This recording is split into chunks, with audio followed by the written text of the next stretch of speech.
Na mtazamaji wa Mafunzo Online TV, raundi ya 26 ya PBZ Premier League imekamilika leo katika uwanja wa Mau The Donga, ambapo Mafunzo Sports Club imebuka na ushindi wa bao 6-1 dhidi ya Malindi Sports Club. Na sasa tukasikilize maoni ya kocha wa Mafunzo Sports Club kuhusiana na mchezo huo. Mchezo ulikuwa mgumu kwa sababu wenzetu kwa jinsi walivyo sasa hivi wao matokeo yote wameridhika nayo, unaona, lakini sasa si lazima tushinde, ndio maana kwa mgumu kwa pande yetu sisi. Lakini nashukuru sana kipindi cha pili baada ya vijana kutulia tumepata magoli ambayo tumeyapata kama hayo. Kuelekea kwa sababu katika timu hizi nne za juu zote zinatafuta ubingwa na Mafunzo vile vile yanatafuta ubingwa katika mbio hizi. Bado mechi 4 nafikiri hizo ni ngumu, lakini tutapambana kutafuta nafasi ya kwanza katika ligi ya Zanzibar.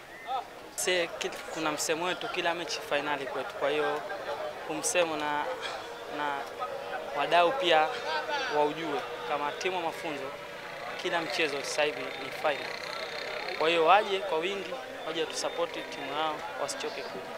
Ushindi huu ni kwetu ni faraja na ni vizuri, tutapata kujifunza zaidi kwa sababu kila mchezo tutakao shuti ni chachu ya kufanya vizuri.